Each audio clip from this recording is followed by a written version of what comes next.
যারা চিংড়ি মাছ খেতে পছন্দ করেন আজকের রেসিপিটা তাদের জন্য। আজকে তৈরি করে দেখাবো জিভে জল আনা চিংড়ি মাছের জবরদস্ত একটা রেসিপি, চিংড়ি মাছের দো পেঁয়াজা। চিংড়ি মাছের দো পেঁয়াজা তৈরি করার জন্য এখানে চিংড়ি মাছ নিয়ে নিয়েছি। এখানে দিয়ে দিলাম সামান্য পরিমাণ নুন আর সামান্য পরিমাণ হলুদ। এটা দিয়ে খুব সুন্দরভাবে চিংড়ি মাছটাকে মাখিয়ে নেব। এরপর একটি কড়াইয়ে পরিমাণ মতো তেল দিয়ে দিলাম। তেলটা ভালোভাবে গরম করে নেওয়ার পর চিংড়ি মাছগুলো এখানে দিয়ে দিব। চিংড়ি মাছগুলো ভেজে নিতে হবে, খুব বেশি পরিমাণ ভাজতে হবে না, সামান্য হালকা করে ভেজে নিতে হবে। চিংড়ি মাছের এই রেসিপিটা দুর্দান্ত টেস্ট হয়ে থাকে। আজকে খুব সিম্পলভাবে চিংড়ি মাছের এই রেসিপিটা তৈরি করে দেখাবো, যার টেস্ট হয় অসাধারণ। চিংড়ি মাছটাকে ভেজে নিয়েছি, এটা উঠিয়ে নিলাম। এবার একই তেলের ভিতর দিয়ে দিব ডুমো ডুমো করে কেটে রাখা আলুটাকে আমি লবণ আর হলুদ দিয়ে খুব সুন্দরভাবে মাখিয়ে নিয়েছিলাম। এটা তেলের ভিতর ভালোভাবে ভেজে নেব, এজন্য ঢাকনাটা দিয়ে দিয়েছিলাম। ঢাকনা দিয়ে কিছুক্ষণ এটা ভেজে নিলাম।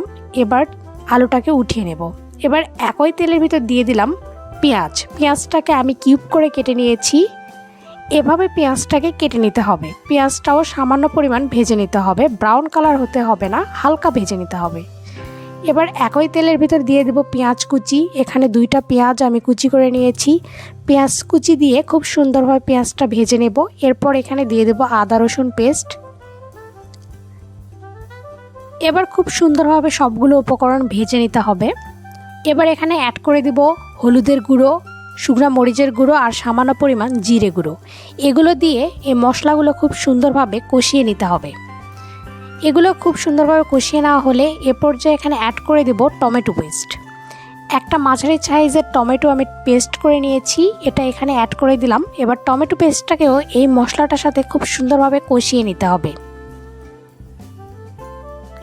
এই সবগুলো উপকরণ খুব সুন্দরভাবে কষিয়ে নেওয়া হলে এখানে অ্যাড করে দেব সামান্য কিছুটা জল, যাতে মশলাগুলো পুড়ে না যায়। এজন্য জল দিয়ে এটা 2 মিনিট কষিয়ে নেব।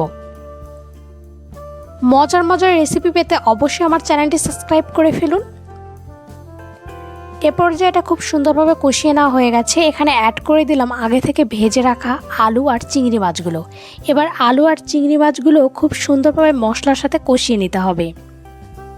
খুব অল্প সময়ে অল্প কিছু উপকরণ দিয়ে এরকম চিংড়ি মাছের জবরদস্ত দো পেঁয়াজা তৈরি করা যায়। এ পর্যায়ে এখানে আমি জল অ্যাড করে দিলাম, যাতে করে খুব সুন্দরভাবে চিংড়ি মাছের সাথে আলুটা সেদ্ধ হয়ে যাবে। আর পরিমাণ মতো লবণও অ্যাড করে দিলাম। 5 মিনিটের জন্য ঢাকনা দিয়েছিলাম। 5 মিনিট পর ঢাকনা উঠিয়ে এখানে আগে থেকে ভেজে রাখা যে পেঁয়াজটা রয়েছে সে পেঁয়াজ দিয়ে দিলাম।